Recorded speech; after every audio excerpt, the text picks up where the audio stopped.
ایک ایسے موضوع کی گہرائی میں اتر رہے ہیں جو صرف تاریخ کا ایک واقعہ نہیں ہے، بالکل نہیں۔ بلکہ ایک مکمل فلسفہ ہے۔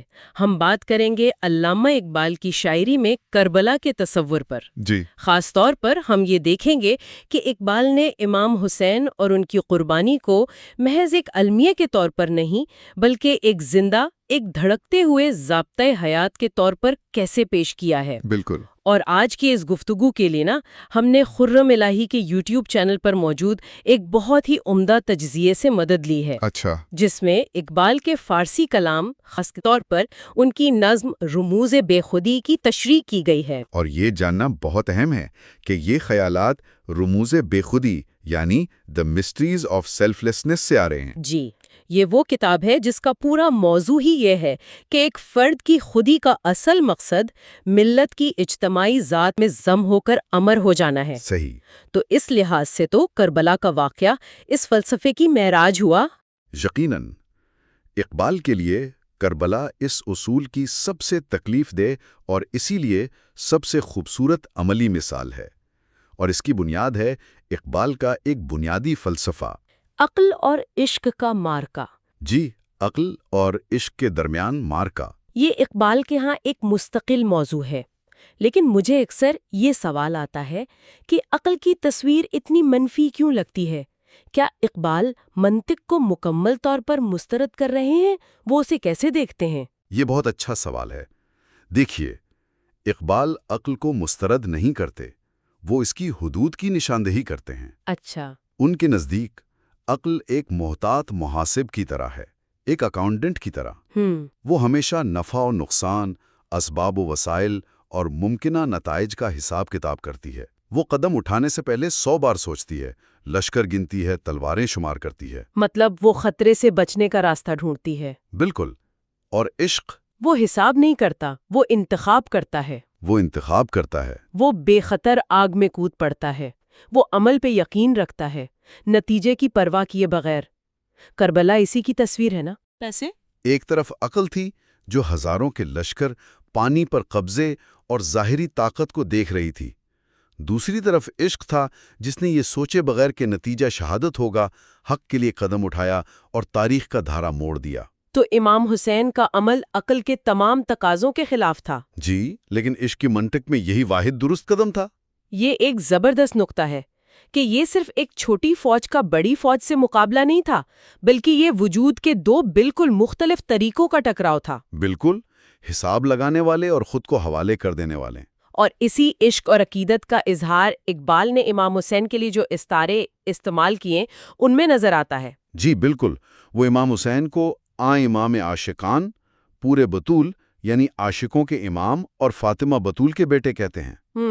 پھر وہ انہیں سروے آزاد زبستان رسول یعنی رسول اللہ صلی اللہ علیہ وسلم کے باغ کا سب سے قداور، سب سے آزاد درخت قرار دیتے ہیں۔ اور وہ یہ بھی یاد دلاتے ہیں کہ نبی کریم صلی اللہ علیہ وسلم نے خود فرمایا تھا کہ حسن اور حسین جنت کے دو پھول ہیں۔ جی، اور جنت کے نوجوانوں کے سردار۔ اور اس بات میں ایک ناقابل یقین گہرائی ہے، یہ کہنا کہ جنت وہ جگہ جسے خود کسی زینت کی ضرورت نہیں۔ اس کی خوبصورتی بھی ان دو ہستیوں سے ہے۔ جی، اقبال یہاں ایک بہت بڑا نقطہ بیان کر رہے ہیں نا، وہ ان کے روحانی مقام کو کہاں رکھ رہے ہیں؟ وہ انہیں کائنات کے مرکز میں رکھ رہے ہیں۔ وہ کہتے ہیں کہ اس شہزادے کی شان تو دیکھو جس کی سواری پیغمبر آخر الزماں کے کندھے تھے۔ اچھا۔ لوگوں کی سواریاں گھوڑے، اونٹ یا تخت ہوتے ہیں، لیکن یہاں وہ ہستی جن کے لیے کائنات تخلیق ہوئی، وہ خود اس شہزادے کو اپنے کندھوں پر بٹھا کر فخر محسوس کر رہی ہے۔ واہ! یہ استعارہ ان کے مقام کی بلندی کو ظاہر کرتا ہے۔ اور پھر وہ والد اور بیٹے کے درمیان جو تعلق قائم کرتے ہیں وہ بھی لاجواب ہے۔ حضرت علی کو بسم اللہ کی بے کے نیچے کا نقطہ کہا جاتا ہے، یعنی علم کے شہر کا دروازہ۔ بالکل۔ تو پھر بیٹے کی شان کیا ہے؟ ایسے امام حسین، قرآن کی اس آیت وَفَدَيْنَاهُ بِذِبْحٍ عظیم یعنی اور ہم نے ایک عظیم قربانی کے عوض اسے چھڑا لیا کا عملی مفہوم بن گئے۔ اچھا۔ انہوں نے دنیا کو دکھایا کہ وہ ذبح عظیم جس کا اشارہ حضرت اسماعیل کی قربانی میں تھا، اس کی حقیقی تکمیل کیا ہوتی ہے۔ تو اقبال امام حسین کے اس بے مثال روحانی مقام کو قائم کر کے ہمیں یہ سمجھا رہے ہیں کہ کربلا میں جو قربان ہوا وہ کتنا عظیم تھا۔ جی، یہ براہ راست قربانی کے تصور سے جڑ جاتا ہے۔ ان کے نزدیک اصل قربانی ہے کیا؟ اقبال کے نزدیک نا حقیقی قربانی کسی جانور کی نہیں ہے، صحیح، بلکہ اس چیز کی ہے جو زندگی میں دوبارہ نہ مل سکے، یعنی جان۔ اپنی جان۔ جی، مال و دولت، گھر، مویشی، یہ سب چیزیں تو محنت سے دوبارہ حاصل کی جا سکتی ہیں۔ لیکن زندگی تو ایک ہی بار ملتی ہے۔ وہ واحد شے ہے جو ایک ہی بار ملتی ہے اور کسی قیمت پر واپس نہیں آ سکتی۔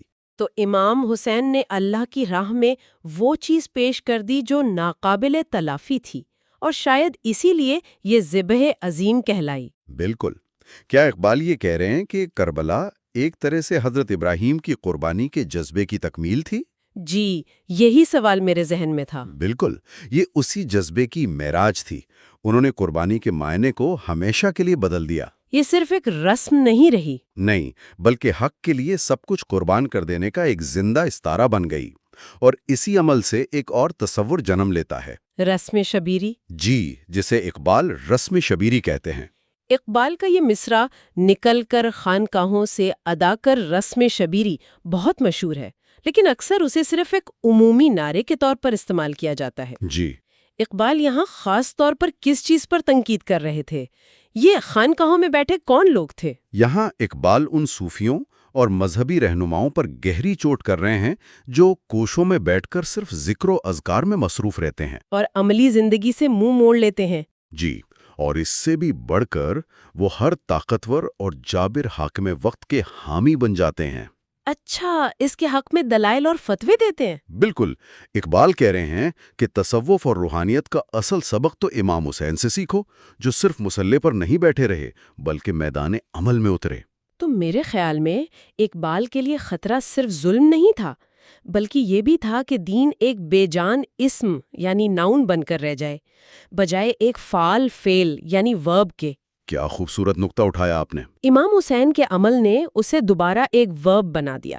کیا میں صحیح سمجھ رہی ہوں؟ آپ نے بالکل صحیح سمجھا ہے۔ امام حسین نے دین کو محض ایک خیال، ایک عقیدہ یا ایک نام نہیں رہنے دیا، انہوں نے اسے ایک عمل، ایک حرکت، ایک زندہ قوت بنا دیا۔ انہوں نے یہ سکھایا کہ جب نصیحت کا وقت گزر جائے اور دین کی بنیاد پر ہی عملہ ہو رہا ہو تو پھر عمل کا وقت شروع ہوتا ہے، چاہے اس کے لیے سر ہی کیوں نہ دینا پڑے۔ جی، چاہے سر ہی کیوں نہ دینا پڑے۔ وہ جانتے تھے کہ ان کے ساتھ عورتیں، بچے اور گنتی کے ساتھی ہیں، لیکن وہ یہ بھی جانتے تھے کہ اب عمل کے بغیر دین کی روح نہیں بچے گی۔ اور اسی عمل نے حق اور باطل کے درمیان ایک ایسی لکیر کھینچ دی جو کبھی مٹ نہیں سکتی۔ کبھی نہیں۔ اقبال کے نزدیک کائنات کی اصل تقسیم یہی ہے۔ امیر اور غریب کی نہیں؟ نہیں، اقبال کے مطابق دنیا کی اصل جنگ امیر اور غریب، مشرق اور مغرب یا طاقتور اور کمزور کی نہیں ہے۔ تو پھر کس کی ہے؟ یہ صرف دو قوتوں کی ازلی اور ابدی جنگ ہے، حق اور باطل، اور وہ تاریخ سے اس کی مثالیں دیتے ہیں، موسیٰ و فرعون و شبیر و یزید۔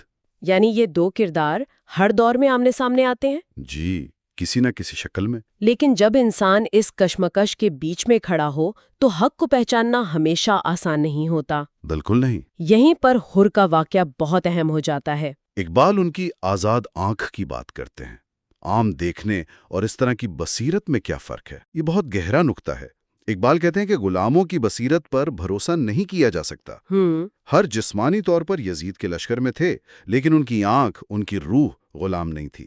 ان کے ساتھ موجود ہزاروں لوگ بھی اپنی آنکھوں سے دیکھ رہے تھے، لیکن انہیں صرف ایک باغی گروہ نظر آ رہا تھا۔ اچھا، ہر کی آزاد آنکھ نے ظاہری حلیے کے پیچھے حق اور نور نبوت کو پہچان لیا۔ یہ دل کا فیصلہ تھا۔ جی، یہ دل کا فیصلہ تھا جس نے عقل کو زیادہ سوچنے اور حساب کتاب کرنے کا موقع ہی نہیں دیا، اور انہوں نے فوراً حق کا ساتھ دیا۔ تو انہوں نے ثابت کیا کہ اصل آزادی ضمیر کی آزادی ہے۔ بالکل۔ تو اس ایک عمل نے، اس قربانی نے تاریخ پر کیا اثرات مرتب کیے؟ امام حسین کے خون کی میراث کیا ہے؟ اقبال کہتے ہیں کہ امام حسین کے خون نے ایسی بارش کی جس سے کربلا کی ریتلی زمین دھل کر صاف ہو گئی۔ صاف ہو گئی، یعنی ہر چیز واضح ہو گئی۔ ہر چیز واضح ہو گئی۔ اس قربانی نے یہ ثابت کر دیا کہ تخت پر بیٹھا شخص صرف ایک حاکم نہیں بلکہ ایک ظالم، فاسق اور جابر ہے۔ اور اس نے صرف سیاسی منظرنامے کو ہی صاف نہیں کیا، میرے خیال میں روحانی دنیا پر بھی اثر ڈالا۔ یقیناً، اقبال کہتے ہیں کہ عشق کا مضمون جو وقت کے ساتھ پھیکا پڑ چکا تھا، ایک پرانی کہانی بن گیا تھا، اس کو دوبارہ رنگ مل گیا۔ امام حسین کے خون نے اسے دوبارہ رنگ اور زندگی عطا کر دی۔ اب جب کوئی قربانی اور عشق کی بات کرتا ہے تو آنکھیں بھیگ جاتی ہیں، کیونکہ اس کی ایک زندہ اور جلالی مثال ہمارے سامنے موجود ہے۔ صحیح۔ اور تیسرا بڑا اثر یہ ہوا کہ اقبال کے مطابق اس عمل نے قیامت تک کے لیے استبداد یعنی ظلم کی جڑ کاٹ دی اور آزادی کا ایک ایسا گلزار آباد کر دیا جسے ہمیشہ کربلا سے سیراب کیا جاتا رہے گا۔ جی بالکل۔ یہاں اقبال کا وہ مشہور موازنہ بھی آتا ہے جو وہ امت میں امام حسین کے مقام اور قرآن میں سورۃ الاخلاص کے مقام کے درمیان کرتے ہیں۔ جی، یہ ایک چونکا دینے والا موازنہ ہے۔ کسی شخص کے کردار کو اس صورت سے تشبیہ دینا جو خدا کی وحدانیت کی تعریف کرتی ہے۔ اقبال ہمیں اس سے کیا سمجھانے کی کوشش کر رہے ہیں؟ وہ ہمیں یہ سمجھا رہے ہیں کہ جس طرح سورۃ اخلاص توحید کا خالص ترین بے ملاوٹ تعارف ہے، اسی طرح امام حسین کا عمل لا الہ کی عملی تفسیر کا خالص ترین مظہر ہے۔ بالکل، انہوں نے اپنے عمل سے ثابت کیا کہ اللہ کے سوا کوئی حاکم، کوئی طاقت، کوئی بادشاہت قابل قبول نہیں۔ انہوں نے اپنے نانا کے دین کو ملوکیت اور شخصیت پرستی کی ہر ملاوٹ سے پاک کرنے کے لیے اپنے خون سے دھو دیا۔ ان کا وجود ہی توحید کا عملی اعلان بن گیا۔ تو یہ صرف ایک تاریخی میراث نہیں ہے بلکہ ایک زندہ قوت ہے۔ اقبال اسے مزراب یا پلیکٹرم کا استعارہ دیتے ہیں۔ کیا آپ اسے ہمارے لیے کھول سکتے ہیں؟ جی، اقبال کہتے ہیں کہ امت کا ساز تو خاموش اور بے آواز پڑا تھا۔ اچھا۔ امام حسین کی یاد وہ مزراب ہے جو جب اس ساز کے تاروں سے ٹکراتی ہے تو اس سے حریت، غیرت اور حق کے نغمے پیدا ہوتے ہیں۔ یعنی جب بھی ہمت جواب دینے لگتی ہے، جب بھی نا امیدی چھانے لگتی ہے، کربلا کی یاد اس خاموش ساز میں زندگی کی لہر دوڑا دیتی ہے۔ یعنی بولنے کی، ظالم کے سامنے کھڑے ہونے کی توانائی ہمیں وہیں سے ملتی ہے۔ بالکل، اور اقبال یہ بھی واضح کرتے ہیں کہ امام حسین کی تلوار ذاتیات، خاندان یا حکومت کے لیے نہیں اٹھتی تھی، وہ صرف حفظ آئین یعنی دین کے قانون کے حفاظت اور کمزوروں کے دفاع کے لیے بے نیام ہوتی تھی۔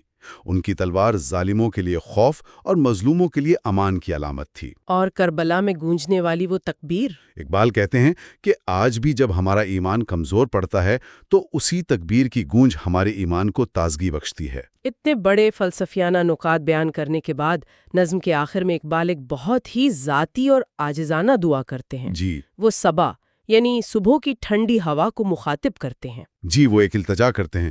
وہ کہتے ہیں کہ اے صبا، اے دور دراز بسنے والوں کی قاصد، ہمارے آنسوؤں کا یہ تحفہ لے جا اور امام حسین کے روضہ مقدس پر پیش کر دے۔ اتنے عظیم فلسفے کے بعد اچانک یہ آنسوؤں کی ذاتی اور جذباتی اپیل کیوں؟